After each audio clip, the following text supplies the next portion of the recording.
je l'ai dit tantôt. Si le monsieur est converti et que toi, la femme, tu es convertie, alors, vous vous entendez mieux. Et c'est ça la paix.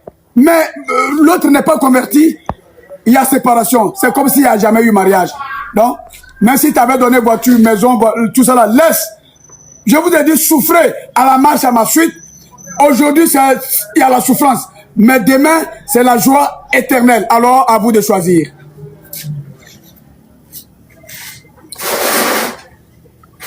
C'est pareil aussi pour les hommes. Il y a des hommes où la femme n'est jamais là. Elle est dans les bélodromes avec d'autres hommes. Donc, les hommes aussi souffrent. Mais généralement, c'est les femmes. Oui. Alors, vous les femmes qui souffrez, je vous ai dit, mieux vaut être seul qu'être mal accompagné. Surtout avec ma parole, il ne faudrait pas que ton mari soit ta chute. Tu ne vas pas l'accuser, il s'en fout. Mais toi qui as fait la profession de la foi, à toi de prendre des dispositions pour me suivre. La femme est une gloire pour moi. Raison pour laquelle l'autre fois, je reviens là-dessus, quand une de mes filles aussi m'a dit, elle portait les pantalons. Mais maintenant, elle se voile et son mari n'est pas d'accord parce que son mari ne l'apprécie que par son patron. Et regardez-moi cette injustice. Le mariage n'était pas matériel. Ça veut dire que si ton mari apprécie seulement ton pantalon, le jour où ton pantalon déchire, l'amour n'est plus. Tout à fait. Faites attention à ce que vous dites. Quand je dis femme ne doit pas porter le pantalon, c'est un ordre. Il y a des pagnes, des robes, ce qu'il faut pour une femme, pour qu'on t'appelle femme. Il y a les vêtements pour les hommes aussi. Alors, si c'est le matériel qui vous lie, le jour où ce matériel ne sera plus, il n'y a plus d'amour. Alors, que feras-tu? À vous de choisir. Si ton mari t'aime, il t'aime en tant que ta personne de femme. Ce n'est pas pantalon, il y a pagne. Il y a des robes.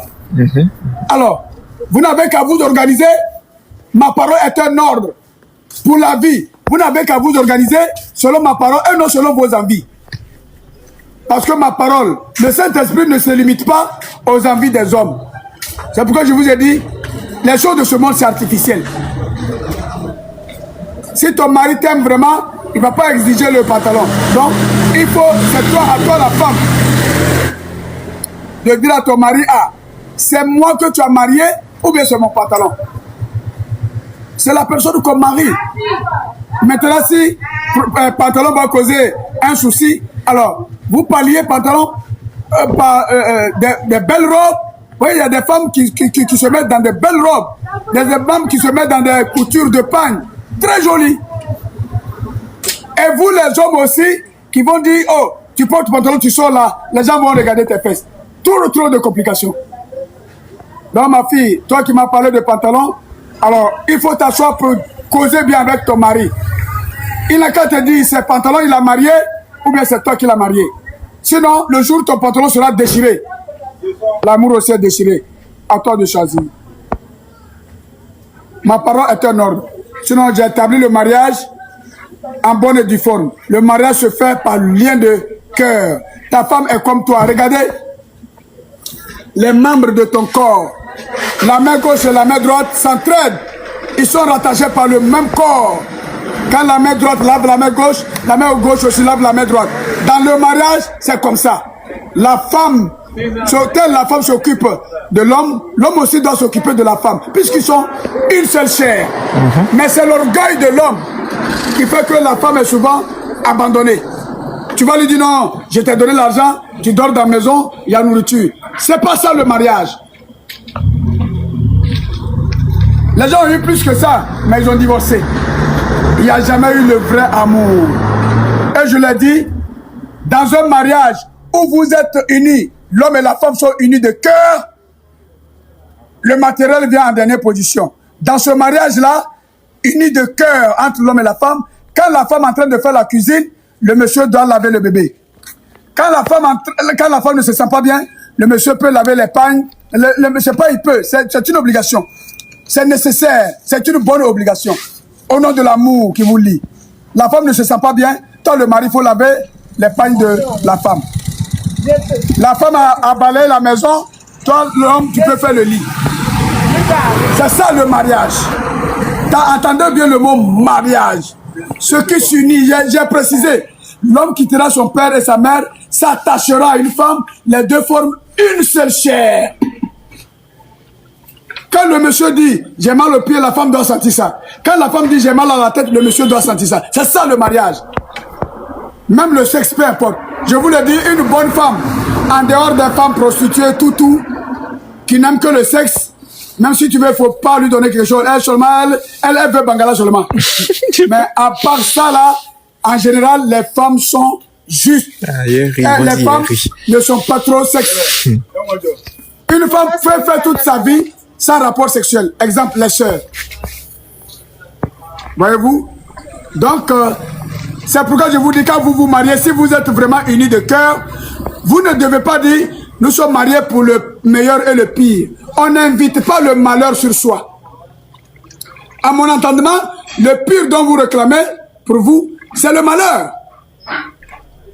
Il fallait plutôt dire, on se marie pour le bon et le meilleur. C'est-à-dire, quand on fait une chose, on cherche à l'améliorer pour que ça devienne meilleur. C'est vous-même qui attirez les malheurs sur vous. Quand parfois aussi vous dites ma maladie. Oh docteur, ma maladie là, oh. Mais c'est ta maladie, donc c'est pourquoi elle est ton compagnon. Il faut dire le mal qui me fatigue ou bien les douleurs. Tu ne peux pas dire ma maladie. Mais quand tu dis c'est mon enfant, donc ton enfant est toujours avec toi. Quand tu dis c'est ma maladie, donc, ta maladie est collée avec toi. Tu vas soigner, ça ne va pas guérir. C'est spirituel. Les démons s'appuient sur ça pour plaquer. C'est fini. Parce que tu es heureux. Quand tu dis ta maladie, voilà. Évitez certaines paroles. Voyez-vous? Donc les mariés, réorganisez-vous selon ma parole si vous croyez à moi. Si vous aussi vous dites que je suis faux Dieu, menez votre vie. Comme les autres disent. Quel mauvais esprit que vous pratiquez. Le sorcier, ce n'est pas seulement celui qui tue les âmes la nuit. Celui qui vole est un sorcier. Celui qui pratique le fétiche est un sorcier. Vous voyez seulement sorcier, celui qui tue les âmes. Non, ça dit que c'est le chef des sorciers, ça. La sorcellerie existe, plus que Satan existe. Comment Satan existe, je vous l'ai dit. C'est un ange. Il s'appelait Lucifer quand il était mon serviteur, il était mon général. Mais j'ai mis en lui l'esprit d'orgueil. Pour voir si il va utiliser son orgueil là pour prendre soin de mon royaume en tant que général, ou bien il va utiliser ça pour me combattre. Voici comment je vous tente pour vous former. Je suis à l'origine de la sorcellerie, mais je vous ai prévenu pour que vous rejetez ça, parce que c'est la mauvaise voie. Voici la bonne voie. Donc j'ai fait l'équilibre des choses. Sachez faire la différence entre ce qui est mauvais, vous rejetez, et vous vous abonnez à ce qui est bon. C'est moi qui ai mis l'orgueil dans l'esprit de Lucifer, quand il était mon ange dans mon royaume, mon général. Je voulais voir, quand je vais lui piloter le feu de mon royaume, il va exploiter l'orgueil là pour s'occuper, s'entretenir, entretenir mon royaume, ou bien il va utiliser l'orgueil pour me combattre, pour arracher ça. Et c'est le mauvais côté qu'il a utilisé en me combattant. Et c'est le mal. C'est ce qui est devenu mal. Et du coup, voici pourquoi je l'ai combattu, il est devenu animal. Et c'est comme ça qu'il transmet en vous, dans vos esprits, depuis vos âmes, dans le monde invisible, l'esprit d'orgueil. Il peut te transmettre par cafard, il peut te transmettre ça par araignée, par un insecte, parce que je l'ai combattu, il n'a plus de vie, il n'a que la vie d'animal. Donc quand il se incarne à un cafard, il t'empoisonne dans ton sommeil depuis ton âme. Et il te transmet l'esprit d'orgueil, l'esprit d'envie, la jalousie. Ce sont des pratiques que vous appelez la sorcellerie. Donc le sorcier, quand il voit que l'autre se débrouille bien, il est jaloux. Donc la nuit, comme il a l'esprit d'orgueil que Satan lui a donné, il va exploiter ça dans son esprit magique. Il s'incarne pour te faire le mal dans le monde invisible. Donc voici comment la sorcellerie existe, qui est le mauvais esprit, c'est tout. Tous ceux qui, les francs-maçons, c'est des sorciers. Voyez-vous, avant d'opérer dans le monde invisible, l'opération est déjà dans ton cœur. Tu dors avec ça, avec l'esprit du mal. Tu te lèves avec ça. Jalousie, c'est ce qui fait la sorcellerie. L'envie, c'est ce qui fait la sorcellerie. Dans le monde visible comme invisible. Les autres, eux, le font vis-à-vis. Ceux qui se cachent dans les forêts la nuit pour découper les autres, pour arracher leurs champs, c'est une autre forme de sorcellerie. Donc tout ce qui est pratique démoniaque, tout ce qui est mauvais, jalousie, haine, hypocrisie, c'est ce qui conduit au meurtre. Voici la sorcellerie. La sorcellerie, c'est pas seulement celui qui tue l'âme de l'autre la nuit. Celui aussi qui le tue visiblement.